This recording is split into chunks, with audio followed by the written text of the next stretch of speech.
ক্ষতচিহ্ন, ক্ষতের দাগ। বৈষম্য বিরোধী ছাত্র আন্দোলনের মাধ্যমে যে সরকারের পতন হয়েছে, এই পতনের ফলে একটি পক্ষ লুটপাট করেছে, তার বাস্তব নমুনা।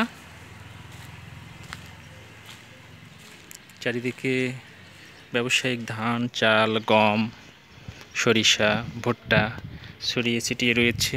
কিছু দুর্বৃত্ত সেগুলো লুট করেছে। ব্যবসা প্রতিষ্ঠান, চারিদিকে শুধু ক্ষতর চিহ্ন, ক্ষত। ব্যবসা প্রতিষ্ঠানে এসব দুর্বৃত্তরা লুটপাট করেছে।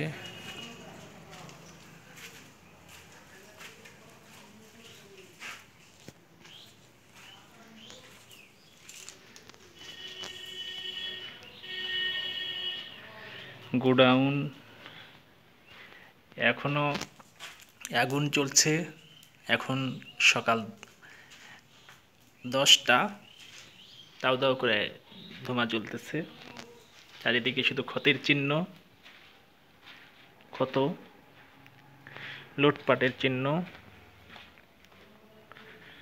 ছড়িয়ে ছিটিয়ে রয়েছে। ব্যবসায়িক ধান, চাল, গম, ভুট্টা। ছাত্ররা যে অধিকার চেয়েছিল, ছাত্ররা যে চেয়েছিল বৈষম্যমূলক, কিন্তু কিছু দুর্বৃত্ত ধ্বংস করেছে, লুটপাট করেছে ব্যবসায়িক প্রতিষ্ঠানের সম্পদ। এটি আমরা কখনো চাইনি, এটি কেউ চায়নি। এই কাজগুলো যেগুলো করেছে সেগুলো নিশ্চয়ই কোনো দুর্বৃত্তের কাজ। চারিদিকে অন্ধকার, এখনো ধোঁয়ার কুণ্ডলিতে আচ্ছন্ন। চারিদিকে ধোঁয়া, গোডাউনের চারিদিকে ছড়িয়ে ছিটিয়ে রয়েছে।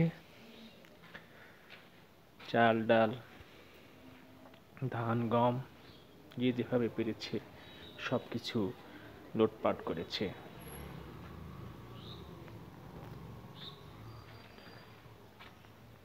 ধোঁয়ার কুণ্ডলী এখনো চলতেছে। দুর্বৃত্তরা সবকিছু লুট করে নিয়ে গিয়েছে। এই পরিবর্তন কি আমরা চেয়েছিলাম? নিশ্চয় না। জাতি হিসাবে কবে আমরা সভ্য হব? জাতি হিসাবে কবে আমরা মানুষ হব? চারিদিকে আমাদের ক্ষতচিহ্ন, ক্ষতের দাগ। ব্যবসায়িক পণ্য লুটপাট করে সবাই নিয়ে গিয়েছে।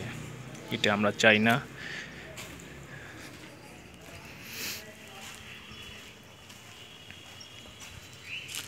চারিদিকে ছড়িয়ে ছিটিয়ে রয়েছে ব্যবসায়িক পণ্য, ধান, চাল, গম, ভুট্টা, মূল্যবান জিনিসপত্র।